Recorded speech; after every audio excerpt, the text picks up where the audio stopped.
Well, another controversial infrastructure project. All this is quite a time for today's inaugural private infrastructure forum for the Long-Term Infrastructure Investors Association in Sydney. The association's members are institutional investors and fund managers with investment mandates for infrastructure and presumably keen to dish out the funds.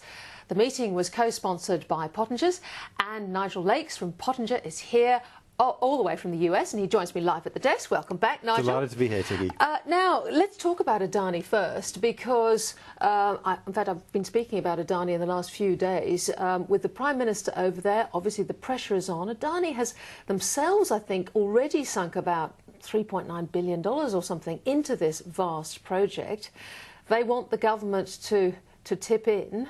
What do you think should happen? Look, this is a difficult project on lots of levels, but I think just focus first of all on the economics of the project. And you're right, it's very large. It's something like $12 or $13 billion all up to develop the mine, build a rail link, own a port. The real question is, this is a very long-term piece of infrastructure. What return will we as a nation get out of that investment over the long term? Can that be quantified? And what are the risks which go with that? Because this is something which in theory should run for decades to come. So economically, what are the risks of it that we don't get those returns, in other words? Exactly right, because if it's entirely dependent on coal traffic travelling down this rail line for 40 years to generate returns, how confident are you that that will still be happening in 40 years' time? And who's the counterparty to that contract that's going to be paying you? Will they still be around in 40 years' time? Yeah, so what we're saying is not would Australia be using coal in 40 years' time, which I think most Australians would hope wouldn't be the case. We'll be, sunning ourselves and using wind and all those sorts of lovely resources. But perhaps India, which is where this coal is headed, might be for some period of time using coal. That's right. Again, you have to look at the cold hard economics. You're absolutely right. In Australia, the economics of solar, and we've talked about this before, are becoming more and more attractive, and this is a Moore's law effect applying, so it's very predictable as to where it's going. The interesting thing in India, of course, Adani itself is investing heavily in solar PV in India too. So they're playing this game both ways. If Australia is going to put money in, we need to make sure that the risk that goes with that is appropriate for the investment that's being made. And I should say I've not seen the inside of this project, so I don't have a view on what that risk-return trade-off is, but clearly this is a brilliant example of a long-term project where some very difficult questions have to be answered. OK, and that's putting aside all the issues about the Great Barrier Reef and everything else, which we won't go into now. But going back to this infrastructure question of how to fund things, I mean, there is clearly within government and within the the peak lobby group, Infrastructure Partners Australia, I say Brendan Lyons coming out saying, no, that's not the right way to do it. There's confusion right at the top, I think, about how the private sector, what is actually needed. Yeah, look, there's lots of talk, and a lot of people will come forward and say, we just need some money, i.e. someone else to take the risk. But government's view on that is that's not a solution to funding, that's just a form of free ride for somebody. And in the discussions today, I think a couple of very important themes.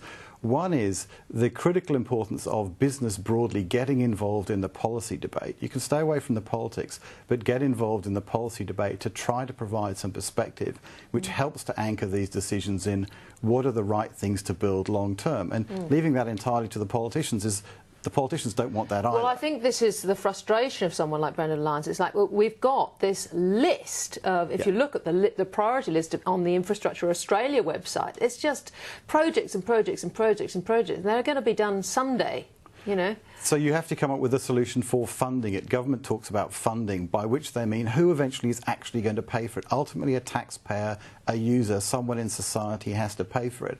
If the government simply puts the money in, then this is just coming out of general taxation over time, and the government's already under pressure not to add to the deficit.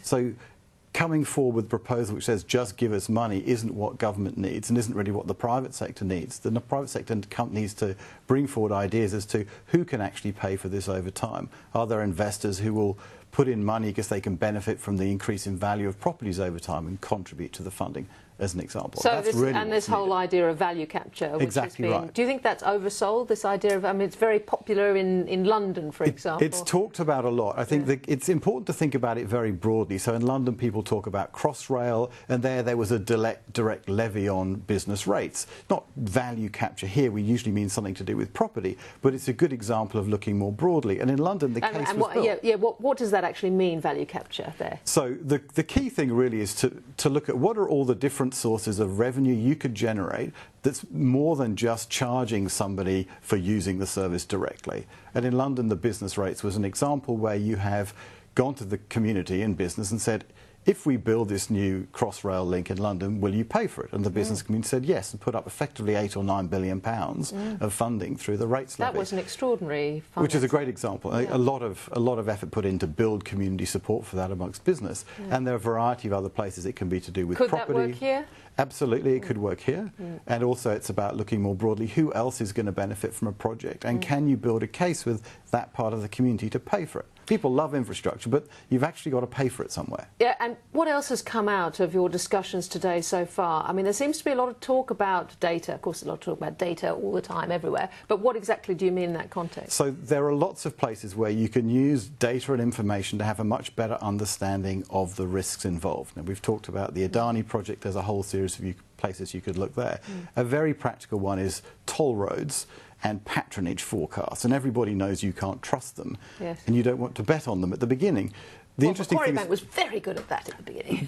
Well, the fascinating thing is, if you go and look at the 50-odd projects that have taken place in Australia and unpick all the risks, you can see, actually, beyond about 8 years, the forecasts are really reliable. So you can rely on them longer term. It's short term you have to be careful, and that then colours your view about what support might be needed in the near term, how much debt to take on. But once you understand the risk, it becomes effectively much more terrifying because you really know what you're dealing with. Short term versus long term, because a lot of the people that you're dealing with are long term investors. How do you marry that up with the sort of projects that were nation building projects? And this is a critical existential question. The whole way we make decisions about investment biases is to focus on the short term. But if you're talking about something like inland rail, that connection will be there for 100 years or more. So you need a way of looking at these projects where you can put value to the longer term effects. What about the Inland Rail project? The great Martin Albrecht, I know, is a great supporter of the Inland Rail, and it's been talked about, but is it actually going to happen, do you think? So it's a tremendously important project. The real project is about rail freight transport in Australia, not just Brisbane to Melbourne, but also what happens to the traffic that comes Brisbane, Sydney, Sydney, Melbourne. Coming up with the right solution for that is very important. You can't really do that without grappling with the topic of road pricing, which is sometimes seen as sensitive, but is much more coming onto the table. Every professional advisor in the space will say, yes, you must deal with road pricing, so that you can then have a joined-up conversation about how do we get the freight traffic off the roads onto rail, and what's a cheaper So the incentives are working in a practical way.